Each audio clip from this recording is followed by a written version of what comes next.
Hi friends, welcome to Shamees kitchen. എല്ലാവർക്കും സുഖമാണല്ലോ. ഇന്നത്തെ നമ്മുടെ സ്പെഷ്യൽ സൂപ്പർ ടേസ്റ്റി ആയിട്ടുള്ള ഫ്രൂട്ട് കസ്റ്റേർഡിൻ്റെ റെസിപ്പിയാണ്. വളരെ എളുപ്പത്തിൽ എന്നാൽ വളരെ രുചികരമായിട്ട് എങ്ങനെ നല്ലൊരു ഫ്രൂട്ട് കസ്റ്റേർഡ് തയ്യാറാക്കിയെടുക്കാൻ നോക്കാം. അപ്പോൾ ഈ വീഡിയോ ഇഷ്ടമായാൽ ഇതൊന്ന് ലൈക്ക് ചെയ്യാനും കൂടെ തന്നെ സബ്സ്ക്രൈബ് ചെയ്യാനും ആ തൊട്ടടുത്ത് കാണുന്ന ബെല്ലൈക്കൻ്റെ ഓൾ മറക്കാതെ കൂടെ ഒന്ന് പ്രസ് ചെയ്തേക്കണേ. എന്നാൽ ശരി, ഇതെങ്ങനെയാണ് തയ്യാറാക്കുന്നത് വേഗം ഒന്ന് കണ്ടു നോക്കാം. നമ്മുടെ ഫുഡ് കസ്റ്റേർഡ് തയ്യാറാക്കി എടുക്കാനായിട്ട് ഞാനിപ്പോൾ ഒരു കടായി അടുപ്പത്തേക്ക് വെച്ചിട്ടുണ്ട്. ഇതിലേക്ക് നമുക്ക് 500 ml അളവിൽ പാല് ചേർക്കാം. പശുവിൻ പാലാണ്. കൂടെ ഇനി ഇതിലേക്ക് ഒരു 1/4 കപ്പ് അളവിൽ പഞ്ചസാരയും കൂടി ചേർക്കാം. ഇനി നമ്മുടെ ഈ പാല് നന്നായിട്ട് നിന്ന് ചൂടായി തിളച്ച് വരട്ടെ. ഒരല്പസമയം കൊണ്ട് തന്നെ നമ്മുടെ പാലെല്ലാം നല്ലതുപോലെ ഒന്ന് തിളച്ച് തുടങ്ങിയിട്ടുണ്ട്. അപ്പോൾ പാൽ ഇതുപോലെ ഒന്ന് തിളച്ച് തുടങ്ങി കഴിഞ്ഞാൽ പിന്നീട് നമുക്ക് ഫ്ലെയിം ഒന്ന് കുറച്ച് വെക്കാം. ഇതിലേക്ക് ഇനി നമുക്ക് ചേർക്കേണ്ടത് കസ്റ്റേർഡ് പൗഡറാണ്. 3 ടേബിൾ സ്പൂൺ അളവിലാണ് കേട്ടോ ഞാനിപ്പോൾ കസ്റ്റേർഡ് പൗഡർ എടുത്തിട്ടുള്ളത്. വാനില ഫ്ലേവറിൻ്റെതാണ്. ഇതിലേക്ക് ഒരു 3-4 ടേബിൾ സ്പൂൺ അളവിൽ പാലും കൂടി ചേർത്തിട്ട് നന്നായിട്ടൊന്ന് മിക്സ് ചെയ്തിട്ട് നമുക്ക് ഈ ഒരു പാലിലേക്ക് ചേർക്കാവുന്നതാണ്. പാലിലേക്ക് മിക്സ് ചേർത്തതും ഉടൻ തന്നെ നമ്മൾ കൈയെടുക്കാതെ പെട്ടെന്ന് തന്നെ ഒന്ന് ഇളക്കി കൊടുത്തേക്കണം. അല്ലാന്നുണ്ടെങ്കിൽ അത് കട്ട പിടിക്കും. അതിൻ്റെ പേരിൽ വേഗത്തിൽ ഒന്ന് ഇളക്കി കൊടുക്കാം. ഈ ഒരു രീതിക്ക് കട്ടയൊന്നും ഇല്ലാത്ത രീതിയിൽ നന്നായിട്ട് ഞാനിതൊന്ന് മിക്സ് ചെയ്തെടുത്തിട്ടുണ്ട്. ഇനി ഇതൊന്ന് തിളക്കട്ടെ. ഫ്ലെയിം ഒന്ന് മീഡിയത്തിൽ വെച്ചിരിക്കാം.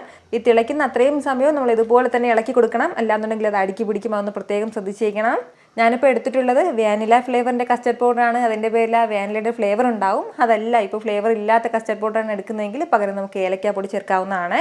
അതല്ലാന്നുണ്ടെങ്കിൽ അല്പം വാനില എസൻസും ചേർക്കാം. അപ്പോൾ ഇതുപോലെ നല്ല രീതിക്ക് ഇതൊന്ന് തിളച്ച് തുടങ്ങിയിട്ടുണ്ട്. ഇനി നമുക്ക് ഫ്ലെയിം ഓഫ് ചെയ്യാം. ഇനി നമുക്ക് വേണ്ടത് ഇതിങ്ങനെ തന്നെ ഈ കടായിൽ വെക്കരുത്. ഇതൊരു മറ്റൊരു ബൗളിലേക്ക് ഒന്ന് മാറ്റാവുന്നതാണ്. എന്നിട്ട് നല്ല രീതിക്ക് ഇതൊന്ന് റൂം ടെമ്പറേച്ചറിൽ നിന്ന് ആദ്യം തണുക്കണം. അതിനുശേഷം നമുക്ക് ഫ്രിഡ്ജിൽ വെച്ച് 1 മണിക്കൂർ ഒന്ന് തണുപ്പിച്ചെടുക്കേണ്ടതായിട്ടുണ്ട്. നമ്മുടെ ഈ കസ്റ്റേർഡ് മിക്സ് റൂം ടെമ്പറേച്ചറിലിരുന്ന് നല്ലതുപോലെ ഒന്ന് തണുത്ത് കഴിഞ്ഞപ്പോഴത്തേക്കും ഫ്രിഡ്ജിലേക്ക് 1 മണിക്കൂർ വെച്ച് നന്നായിട്ടൊന്ന് തണുപ്പിച്ചുകൂടി എടുത്തിട്ടുണ്ട്.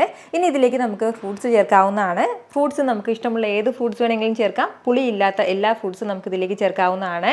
അപ്പോൾ ഞാനിപ്പോൾ കുറച്ച് ഗ്രേപ്സ് ചേർക്കുകയാണ്. മുന്തിരി പച്ചമുന്തിരിയാണ്, പുളിയില്ലാത്ത മുന്തിരിയാണ്.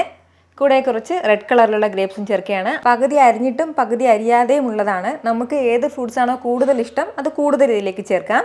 ഇനി വേണ്ടത് നേന്ത്രപ്പഴമാണ്. ഒരു പകുതി നേന്ത്രപ്പഴം എടുത്തിട്ടുണ്ട്, അതും കൂടി. കൂടെ കുറച്ച് മാതളം. ഇനി ഇതിലേക്ക് നമുക്ക് ചേർക്കാവുന്നത് ആപ്പിളാണ്. അപ്പോൾ ഞാനിപ്പോൾ ഒരു പകുതി ആപ്പിൾ എടുത്തിട്ടുണ്ട്, അതും കൂടി. ഇത്രയും ഫ്രൂട്ട്സും ചേർത്തിട്ട് നല്ല രീതിക്ക് തന്നെ നമുക്കിതൊന്ന് മിക്സ് ചെയ്ത് യോജിപ്പിച്ചെടുക്കാം. ഇതുപോലെ നമ്മുടെ ഫ്രൂട്ട്സ് എല്ലാം ചേർത്ത് നന്നായിട്ട് തന്നെ ഞാനതൊന്ന് മിക്സ് ചെയ്ത് യോജിപ്പിച്ചെടുത്തിട്ടുണ്ട്. അപ്പോൾ ഇതുപോലെ ഇത്രയും കട്ടിക്ക് വേണം കേട്ടോ നമ്മുടെ ഈ കസ്റ്റർഡ് മിക്സ് ഉണ്ടാകാനായിട്ട്. അതായത് ഇത് ഒരു അരമണിക്കൂറൊക്കെ കഴിയുമ്പോഴത്തേക്കും നമ്മുടെ ഫ്രൂട്ട്സിലെ ആ വെള്ളമൊക്കെ ഇറങ്ങിയിട്ട് കുറച്ചും കൂടി ഒന്ന് ലൂസായി തുടങ്ങും. അപ്പോൾ അതിൻ്റെ പേരിൽ ഫസ്റ്റിലേ തന്നെ നമ്മൾ നല്ല ലൂസായിട്ട് നമ്മുടെ കസ്റ്റർഡ് മിക്സ് തയ്യാറാക്കി എടുക്കരുത്. അതൊന്ന് പ്രത്യേകം ശ്രദ്ധിച്ചേക്കണം. ഇതിപ്പോൾ അത്യാവശ്യം നല്ല തണുപ്പുണ്ട്. നമ്മുടെ ഫ്രൂട്ട്സിനും തണുപ്പുണ്ട്, കസ്റ്റർഡ് മിക്സിനൊക്കെ തണുപ്പുണ്ട്. ഇപ്പോൾ തന്നെ ഇത് സെർവ് ചെയ്യാം.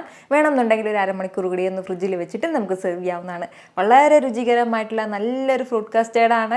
ഞാൻ ഈ പറഞ്ഞ അളവുകളോടുകൂടി നിങ്ങൾ ചെയ്തെടുക്കുകയാണെന്നുണ്ടെങ്കിൽ സൂപ്പർ ടേസ്റ്റി ആയിട്ടുള്ള ഒരു ഫ്രൂട്ട് കസ്റ്റേർഡ് നിങ്ങൾക്ക് റെഡിയായി കിട്ടും.